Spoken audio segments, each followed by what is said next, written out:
वचन की ओर जाएंगे। कल हम एक विषय को शुरू किए थे कि परमेश्वर ने या प्रभु यीशु मसीह ने हमें क्यों पवित्र आत्मा का दान दिया, इस विषय पर हम देख रहे थे। मैंने कल थोड़ा सा इसका एक शुरुआती हिस्सा आप लोग के सामने रखा था कि यीशु ने कहा जब तक तुम प्रतिज्ञा की आत्मा को नहीं पाते तब तक क्या करना, यरूशलेम को न छोड़ना, यहीं ठहरना और उस प्रतिज्ञा की आत्मा का क्या करना, बाट जोहना। और मैंने बाट जोहने के बारे में थोड़ा सा आपके सामने रखा था, उसी के ऊपर हम लोग और थोड़ा मनन करेंगे, जो आपको मिलेगा प्रेरितों के काम उसका अध्याय 1 और उसका वचन 4 और 5। मैं यहां पढ़ रहा हूं, ध्यान से सुनिएगा। यहां पर लिखा हुआ है, और उसने मिलकर उन्हें आज्ञा दी, यरूशलेम को न छोड़ो परंतु पिता की उस प्रतिज्ञा के पूरे होने की बाट जोहते रहो जिसकी चर्चा तुम सुन चुके हो, मुझसे सुन चुके हो। क्योंकि यूहन्ना ने तो पानी से बपतिस्मा दिया है, परंतु थोड़े दिनों के बाद तुम पवित्र आत्मा से बपतिस्मा पाओगे। हालेलुया। सबको मिला? ओके। मैं कल थोड़ा सा इसी वचन से प्रभु के सामने ठहरने के विषय में आपको समझा रहा था कि यीशु मसीह वो स्वर्गीय आत्मा जिसको उंडेलने पर थे, जिसको वचन में लिखा है उसने पिता से प्राप्त किया और उसे उंडेल दिया, उंडेला यीशु ने। लेकिन यीशु ने चेलों से कहा, सुनो, तुम्हें बैठना है, बैठ के प्रार्थना करना है, और जो वादा मैं जो तुमसे आत्मा का कर रहा हूं उसको बैठ के प्रार्थना करके क्या करना है, प्राप्त करना है। मैंने कल आपको बताया था, आत्मा, उसके अनुग्रह, उसके सामर्थ्य के बारे में बात करने से प्रभु का सामर्थ्य नहीं मिलता, प्रतिज्ञाएं पूरी नहीं होती, भविष्यवाणियां पूरी नहीं होती, है ना। चीजों को जो परमेश्वर ने वायदे किए वो पूरे नहीं होते। उसके लिए वचन की शिक्षा क्या है, बैठो, प्रार्थना करो, अपने आप को समर्पित करो और प्रभु का सामने में जैसा बनना है वैसा बनो, तब परमेश्वर का आत्मा अपने प्रतिज्ञा को पूरा करेगा। ये बिल्कुल वैसे है कि आप साल के 365 दिन में एक बच्चा स्कूल जाता है 245 दिन, लेकिन 245 दिन अगर ईमानदारी से पढ़े लेकिन एग्जाम ना दे तो कोई फायदा है?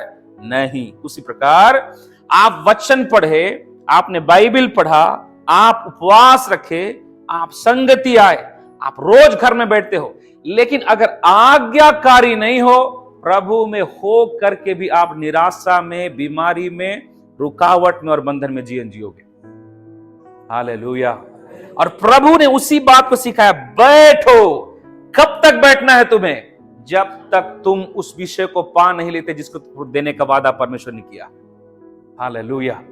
ये साल वास्तव में मैं आत्मा में इस बात को महसूस करता हूं, यह साल आशीषों का और आत्मा से भरने का और कई प्रतिज्ञाओं को पाने का साल है मेरे भाई बहनों। ये साल में आप सब अपने जीवन में उन बातों को देखोगे जो परमेश्वर ने वादा को पूरा किया है, लेकिन उसके लिए क्या है, एक बड़ी अच्छी तैयारी होने पाए, है ना।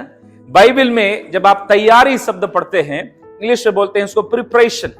प्रिपरेशन वर्ड अगर आप पढ़ेंगे तो एक लैटिन वर्ड है, और लैटिन में इसका मतलब होता है मेक बिफोर टाइम। इसका मतलब होता है समय से पहले तैयार कर लेना, इसको बोलते हैं प्रिपरेशन।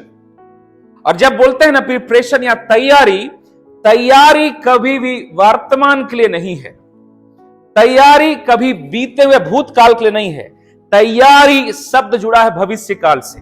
और मैं आपको बताऊं, आपका जीवन का जैसा तैयारी है वही आपका भविष्य होगा। हालेलुया। मेरे बात समझे क्या बोला? आपका फ्यूचर क्या होगा, आपका आने वाला घर कैसा होगा, आपका आत्मिक जीवन कैसा होगा, आप जिस विषय में भी योजना बना रहे, चाहे वो आत्मिक हो चाहे संसारिक हो, वो एक ही बात पर निर्भर करता है, प्रभु के उपस्थिति में एक तैयारी। तैयारी अच्छा है, आप निश्चित तौर पर प्रभु का महिमा देखोगे। लेकिन लोग आज तैयारी नहीं करना चाहते। बाइबल में एक बहुत सुंदर विषय काना का शादी है ना, बाइबल बहुत अच्छा घटना।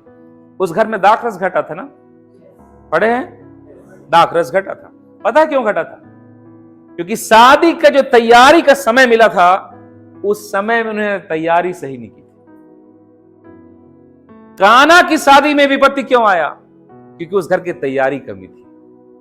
मैं बाइबल में एक बड़ा सुंदर विषय चाहूं तो उसके विषय में बात नहीं करना चाहता। यीशु लाजर के कब्र में आकर यह बोलने से पहले कि हे लाजर निकल आ। आपको पता है यीशु मसीह चौथे दिन आए थे लाजर के मरने के बाद ना। वो 4 दिन कर क्या रहे थे? बैठकर प्रार्थना की, हे परमेश्वर जब मैं लाजर को पुकारूं तब लाजर मुर्दों में से जी उठे, कोई रुकावट नहीं आना चाहिए।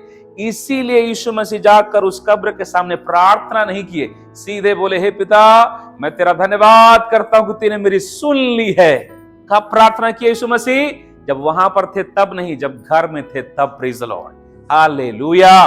केवल आकर उस सेवकाई को करने की जरूरत पड़ा। मेरे कहने का मतलब क्या है? अपनी तैयारी को बलवंत रखिए। Praise the Lord.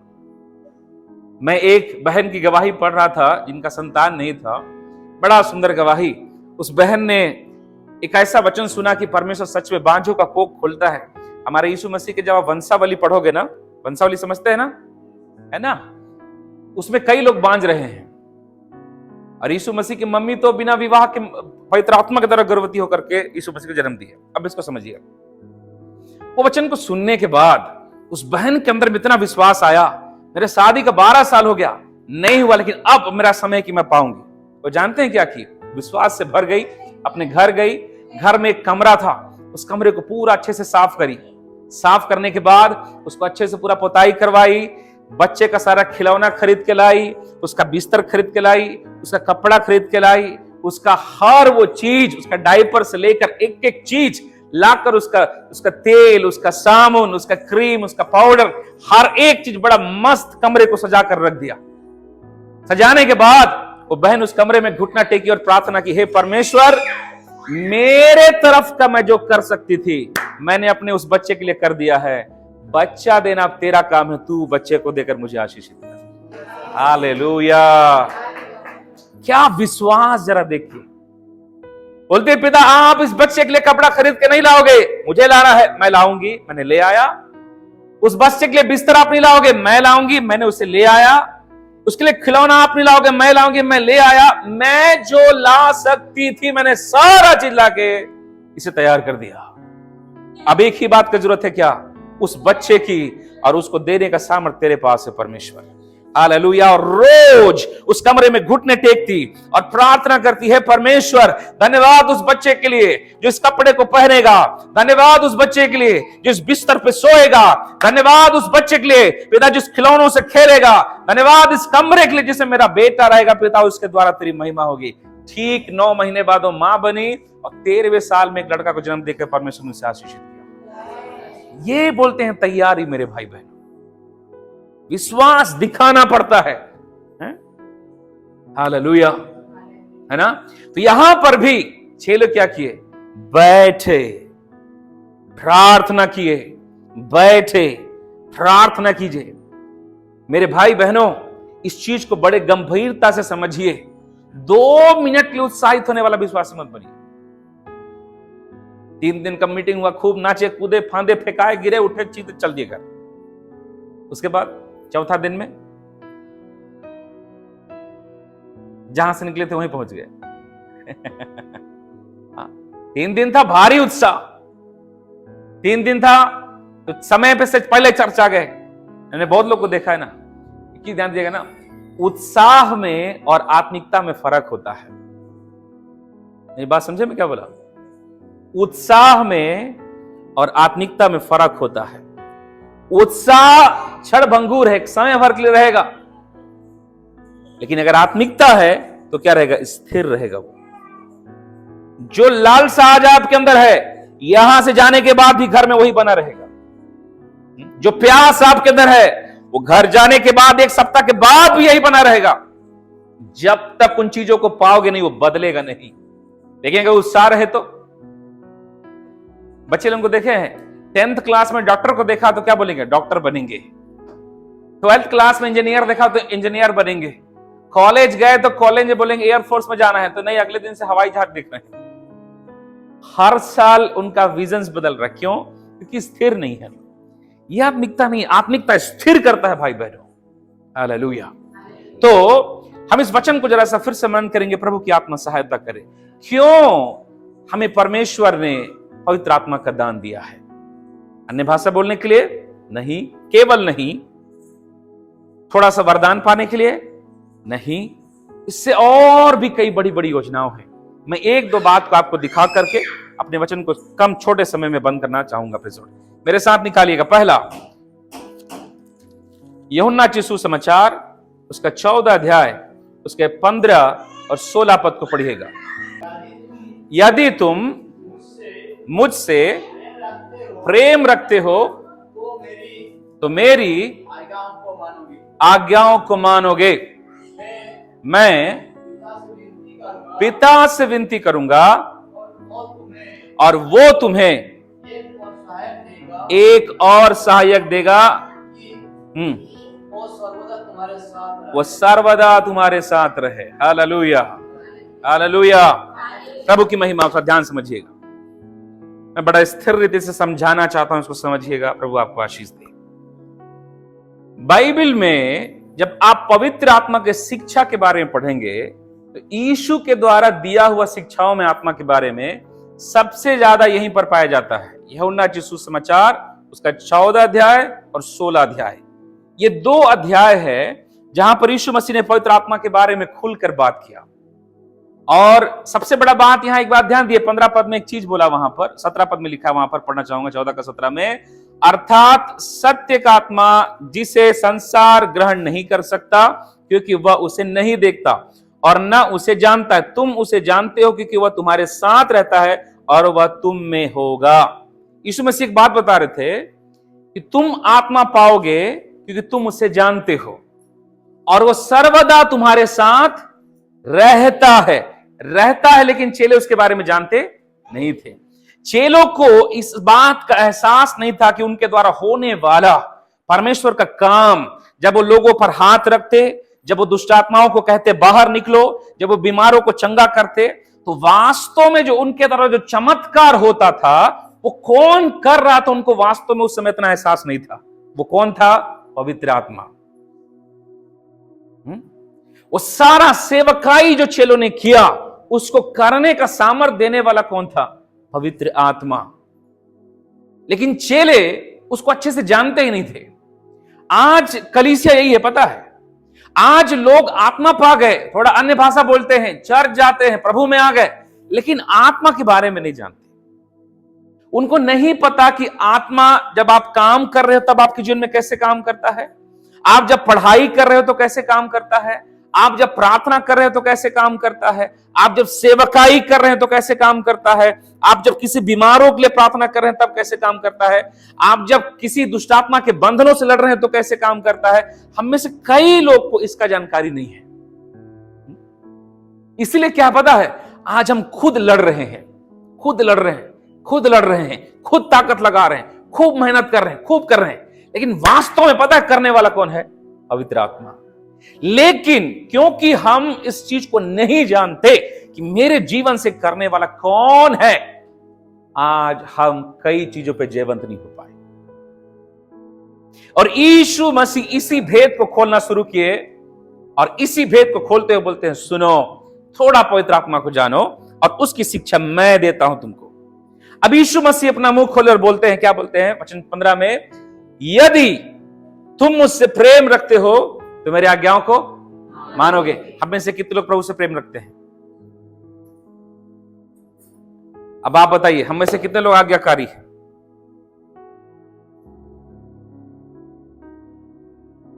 ये बहुत आसान है बोलना कि प्रभु से प्यार करते हैं। ओ आदमी थोड़ी है बोलूंगा आई लव यू पास्टर जी, इतना बोलने से नहीं होता है। बाइबल में प्रेम का परिभाषा पाना नहीं है, बाइबल में प्रेम का परिभाषा देना है। संसार में क्या है? पाना। वचन क्या सिखाता है? देना।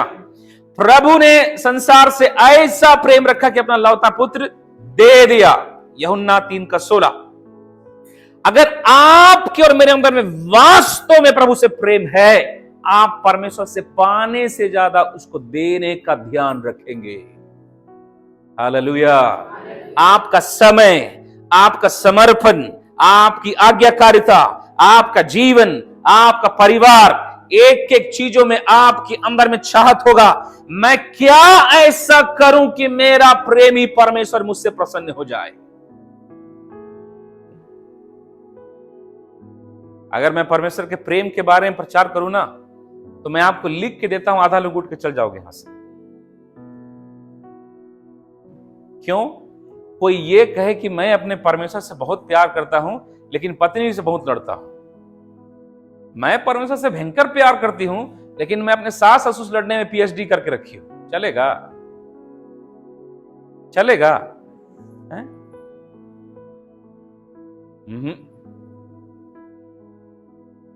नहीं चलेगा।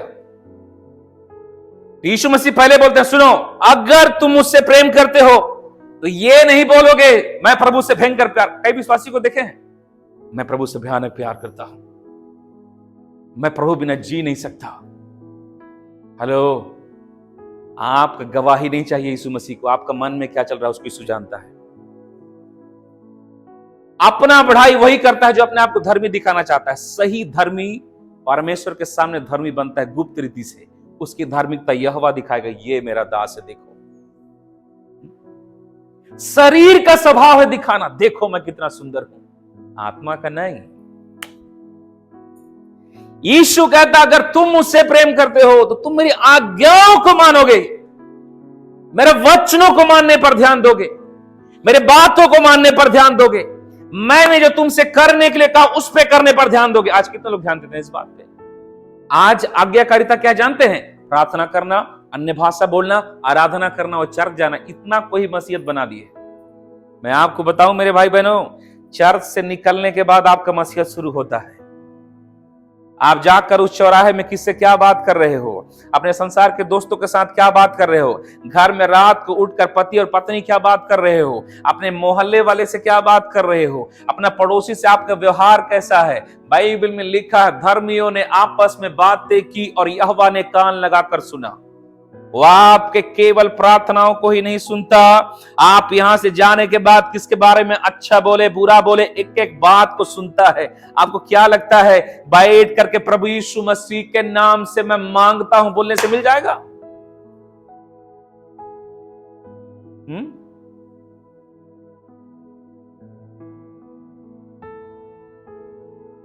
मनों का जांचने वाला है वो। आप या मैं एक दूसरे के सामने धर्मी बन सकते हैं, परमेश्वर के सामने नहीं। यीशु कहते हैं, अगर तुम मुझसे प्रेम रखते हो तो तुम बोलने वाले नहीं हो, मेरी आज्ञा मानोगे। तुम ये नहीं देखोगे मेरा पड़ोसी क्या कर रहा है, तुम ये नहीं देखोगे मेरे बगल में बैठने वाली बहन तो मेरा बुराई करती है, प्रभु तो उसका न्याय काहे नहीं करता। आपको दूसरे का नहीं, अपने और परमेश्वर का चिंता हो। मसीहत लगता है ना बहुत हार्ड है। पुराने नियम में क्या था? यदि कोई व्यभिचार करते हुए पकड़ा जाए तो पथरवा करके मार दो, यही था ना। नया नियम में क्या लिखा है?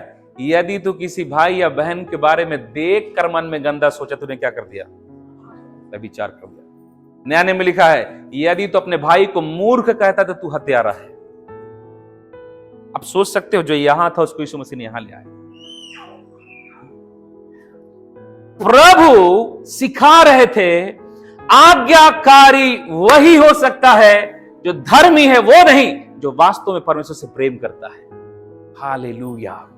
कई लोग बोलते हैं हम प्रभु के वचन में चल नहीं पाते पास्टर जी, हमसे प्रार्थना नहीं होता पास्टर जी, हमको चर्च आने का मन करता नहीं करते पाते पास्टर जी, हम बाइबल पढ़ने का मन नहीं करता पास्टर जी। इसका जवाब मैं दूं, आप परमेश्वर से प्यार ही नहीं करते। अगर प्यार करते ना, मोबाइल से प्यार इसलिए रात को 1 बजे भी इसे घुटर घुटर करने में तकलीफ होता है क्या? यहां पे कोई है जो मोबाइल चला के थकता हो? हाय रे मैं थक गई आज रे, थक गया रे फोन चला चला। मैं तो चर्च में बोलता हूं प्रभु का धन्यवाद हमारा उंगली घिसता नहीं है, नहीं तो कुछ दिन होता यहां से लेके इतना बड़ा हो गया होता। काहे? दिन भर तो इसी से करते रहते हैं।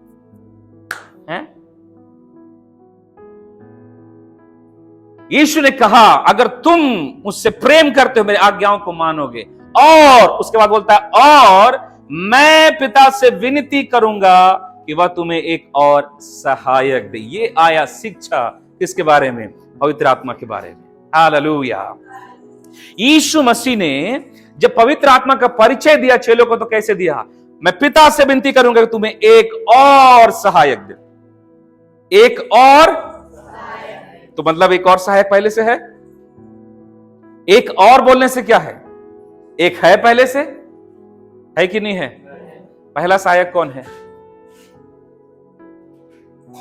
पहला यूहन्ना अध्याय 2 वचन 1 जरा पढ़िएगा। हे मेरे बालकों,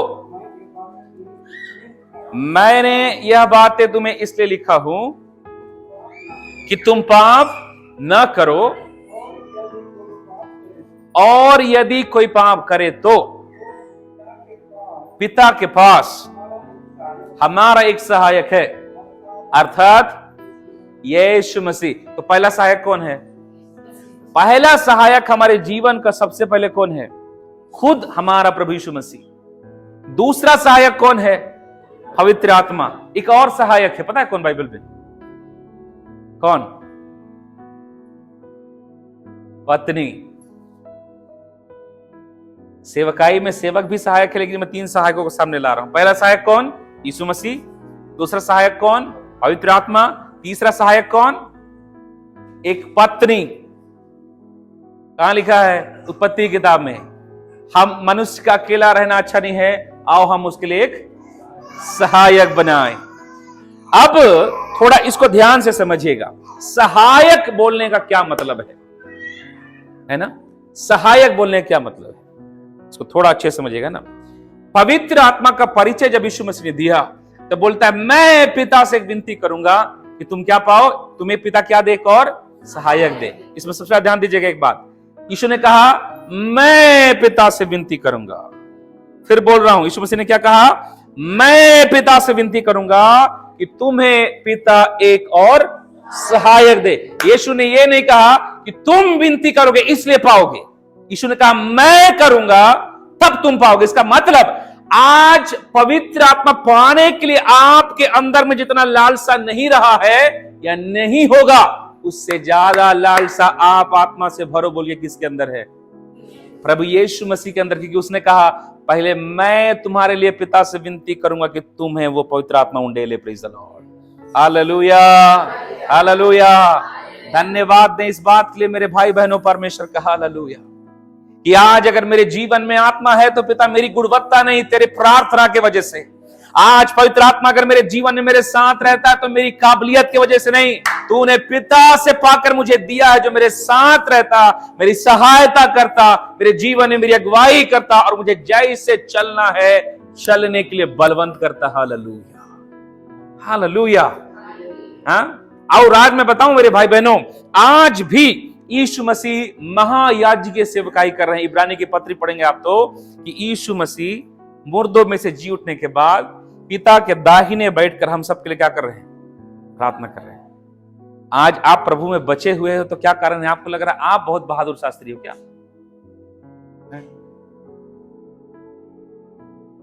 सबसे पहले आपके लिए घुटना किसने टेका है? हमारे प्रभु यीशु मसीह ने। उसके बाद आपके कलीसिया के सेवक और सेविका। मैं कलीसिया में कभी कभी खूब डांटता हूं, पता है किस बात के लिए? विश्वासियों को, कि तुमको तो घूमने से फुर्सत नहीं है भाई। कई विश्वासी को तकलीफ पड़ेगा तब चर्च आएंगे, उससे पहले यीशु मसीह नहीं चाहिए। उससे पहले क्या बोलेंगे? यीशु मसीह आप स्वर्ग में रहिए, हां इधर मत आइएगा। अगला बीमारी आए तो देखिए फिर फास्टिंग चालू कैसे होता है। पास्टर को आके बोलेंगे, पास्टर जी उपवास प्रार्थना रखेंगे मेरे घर में 3 दिन का। समझिए मैं क्या बोलना चाहता हूं। यीशु कहता है मैं पिता से विनती कर रहा हूं। इसका मतलब आज कई कलीसिया के विश्वासी अगर प्रभु में हैं तो याद, एक तो प्रभु के दया है, दूसरी बात कलीसिया के प्रवक्ता और पास्टरों की प्रार्थना है।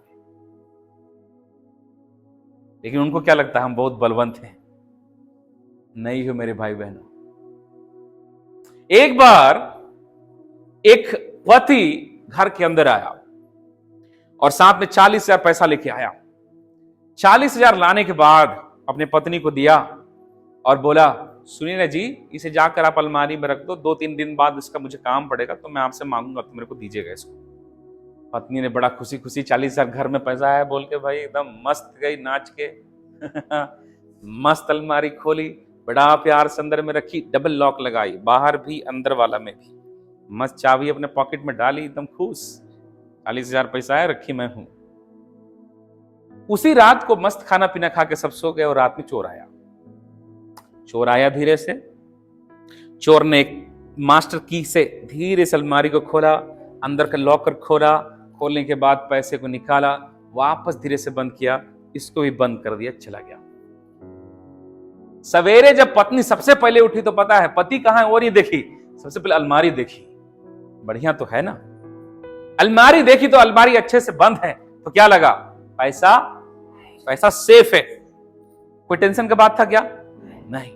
एक दिन बीता, 2 दिन बीता, 3 दिन बीता, 4 दिन बीता, चौथे दिन पति आके बोलता है, सुनिए ना जी, मैंने जो आपको 40,000 पैसा लाके दिया था 4 दिन पहले, उसको जरा से दीजिए, मैं उसको काम उसको जगह देना है। पत्नी बड़ा खुशी खुशी एकदम झाँक के गई, कहां पर, अलमारी के पास, गाना गाते गाते हा ही हू, ताबी जैसा चाबी डाली, पहला खोला, दूसरा खोला, जब अलमारी का लॉकर खोला, पत्नी जी का सारा गाना बंद, क्योंकि वहां पर पैसा नहीं था। इस कहानी का मतलब समझे क्या है? जब तक उस पैसे का जरूरत नहीं पड़ा था ना, तब तक उसको एहसास ही नहीं था कि पैसा वहां पर है नहीं, कोई मतलब नहीं लग रहा था। नहीं, वो दिन भर चेक थोड़ी करती थी, लेकिन जैसे जरूरत पड़ा और खोजी तो क्या देखती, वहां पैसा है ही नहीं, तब सर पकड़ के रोने लगी, बोलती है पैसा चोरी हो गया। मैं एक बात बताऊं मेरे भाई बहनों, हर एक विश्वासी का जीवन ऐसा ही पड़ेगा विपत्ति, जो आज लापरवाही और मनमानी का जीवन जी रहे हैं। जो व्यक्ति आज लापरवाही, प्रार्थना नहीं, वचन नहीं, संगति नहीं, प्रभु में है, एक बार महीना में मीटिंग चले गए, मसीह में हम दिल से यीशु मसीह को पुकारते, मेरे भाई बहनों इंतजार करिए, जिस दिन विपत्ति आएगा ना, उस दिन एहसास होगा, अरे मैं उस समय प्रार्थना क्यों नहीं की, उस समय मैं बाइबल क्यों नहीं पढ़ी, उस समय मैं संगति में क्यों लापरवाह हो गया, उस समय मैं किस बात के घमंड में था। एक पल में सब चीज तोड़ दिया जाएगा भाई बहनों। मैंने लोगों को देखा है बहुत, मैं पास्टर इतना जानता हूं, ऐसे जानता हूं, दुष्ट आत्मा पकड़ा एक जोरदार, तो मैंने बोला आइए तो साहब बहुत जानते हैं ना, प्रार्थना कीजिए, तो जैसे हाथ उठा के क्या बोलता है, प्रभु मेरे पापों को क्षमा कर। मैं बोला पाप क्षमा करने के लिए प्रार्थना करने बोला था क्या? प्रार्थना करके दुष्ट आत्मा निकले, क्यों पाप क्षमा करके बोलने लगा? दुष्ट आत्मा के सामने जाती है, अपना औकात पता चल गया, कितना दूध और कितना। एक दुष्ट आत्मा किसी को चढ़ जाए, बोलो प्रार्थना करने के, फिर देखो धर्मीगिरी दिखेगा। मेरे कहने का मतलब समझ रहे हैं क्या है? अभी अगर सब अच्छा है तो आगे भी अच्छा होगा, मत रहिए ऐसे। शैतान यही तो चाहता है कि आप लापरवाह हो। इसी साल के 25 तारीख के 31 दिसंबर के 2024 के 31 दिसंबर के रात में आप लोग यहीं पर कई कसम खाए होंगे, प्रभु मैं इतना प्रार्थना करूंगी, मैं ऐसा बाइबल पढ़ूंगा, मैं आज से ऐसा करूंगा। एक तो पूरा किए?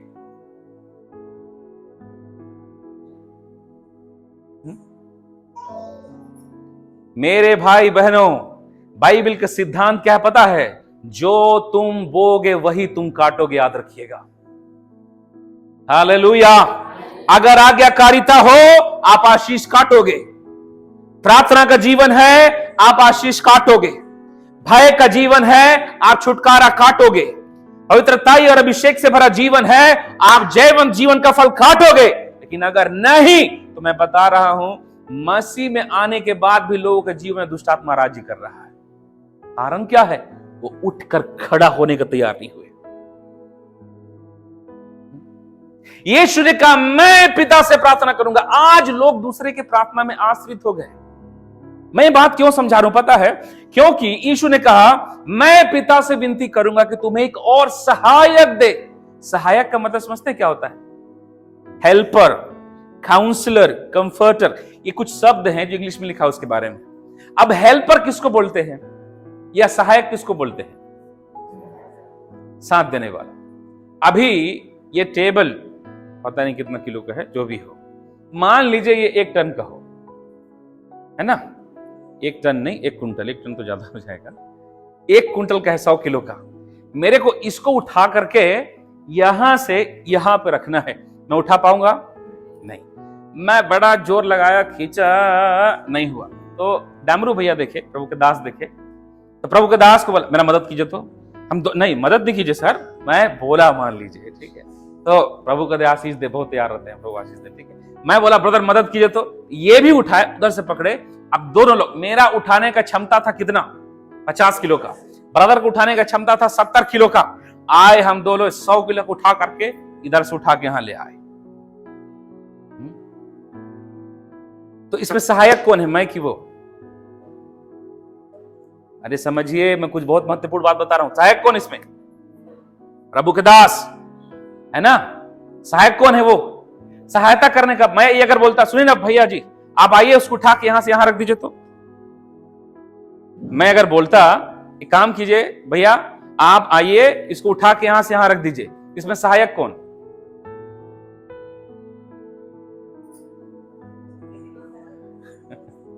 इसमें सहायक कौन है?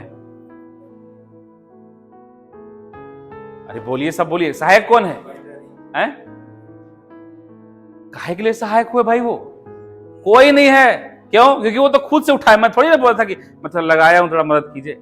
सहायक शब्द इस्तेमाल वहां पर होता है जहां पर आप कुछ कर रहे थे लेकिन आप उसे कर नहीं पा रहे थे, और उस समय कोई आता है उस बात को करने के लिए आपको सहायता करता है, तब क्या बोलते हैं? वो मेरा सहायक है। यह है सहायक। इसका मतलब यीशु ने कहा मैं तुम्हें एक और सहायक दूंगा। इसका मतलब क्या है? पहले तुम करने वाले तो बनो, तब वो सहायक आएगा। समझ में आया? कुछ समझ में आया कि नहीं आया? हम आराम से सूते हैं, ठंडी का मौसम है ना, गर्मी में तो सूतने के लिए मिलेगा नहीं, तो रजाई ओढ़ के 2 घंटा ज्यादा सो लेते हैं, थोड़ा मेंटेनेंस हो जाएगा। करेगा पवित्र आत्मा सहायता? पवित्र आत्मा के स्वभाव को समझिए, वो सहायक है।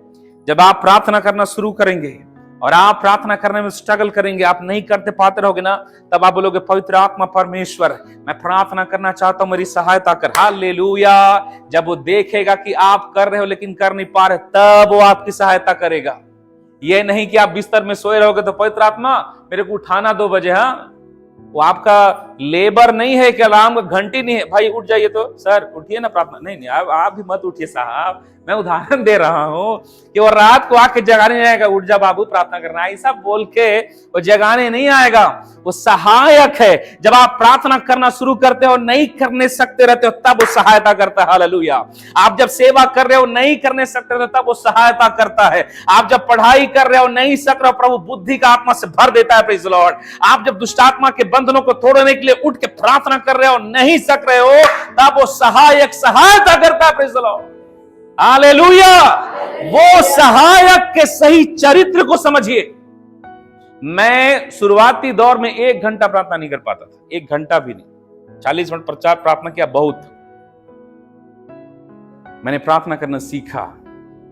मैंने एक भाई से पूछा कैसे प्रार्थना करते हैं। मैं हर व्यक्ति से पूछता जो बहुत अच्छा प्रार्थना योद्धा है, आप कैसे प्रार्थना करते हैं, आप कैसे करते हैं। उस भाई ने मुझे कुछ बताया, उसने बड़ा उत्तम बात बताया कि पवित्र आत्मा से सहायता मांगी। जानते हैं, मैं एक दिन बैठ करके प्रार्थना करना शुरू किया। मैंने कहा पवित्र आत्मा, मैं बैठ नहीं पाता हूं पिता के सामने लंबा, उस पर अनुग्रह कीजिए। मुझे नींद आ जाता है, मेरे हाथ पर दर्द करते हैं, मेरा मन एकाग्र नहीं होता, मैं नहीं कर पाता प्रार्थना, मुझ पर कृपा कीजिए। और मैं फिर सौंपना शुरू किया, पवित्र आत्मा मैं अपने शरीर को आपके हाथ में देता हूं, मैं अपने नींद को आपके हाथ में देता हूं, मैं सारे आलस्य को आपके हाथ में देता हूं। पिता, मैं मेरा मन भटकता उसको तेरे हाथ में सौंपता हूं। मैं देर तक बैठना चाहता हूं, पवित्र आत्मा आप मेरे सहायक है, मेरी सहायता कीजिए। मेरे भाई बहन जानते हैं, पवित्र आत्मा मेरे अंदर से मेरे शरीर की नींद खत्म करना चालू किया, मेरा आलस को खत्म करना चालू किया, जो मन दिमाग घड़ी पर था ना उसका पूरा खत्म कर दिया। मैंने उस समय पवित्र आत्मा की सहायता से प्रार्थना करना शुरू किया। 2 घंटा, 3 घंटा, 4 घंटा, 5 घंटा, 6 घंटा, 8 घंटा, 9 घंटा, मैं 11 घंटा पूरी रात प्रभु के सामने एक छोटी सी जमाई के बिना मैं प्रभु के सामने बिताया। और ये मैं अपनी बढ़ाई के नहीं बता रहा हूं, मैं उस पवित्र आत्मा की महिमा के लिए बता रहा हूं जो सहायता करता है। प्लीज, क्यों सहायता किया? क्योंकि मेरे अंदर में लालसा था, मैं उपवास नहीं कर पाता था। पवित्र आत्मा मुझे उपवास रहने, मेरी सहायता कर। पहले 2 दिन का रखा, फिर धीरे 3 दिन का रखा, फिर 1 सप्ताह बाद फिर 3 दिन का रखा। पवित्र आत्मा सहायता मांगता रहा। पवित्र आत्मा ने अनुग्रह किया। मेरे भाई बहनों, पहले खुद करना शुरू करिए कि वो आपकी सहायता करे। वह आपके लिए करके नहीं देगा।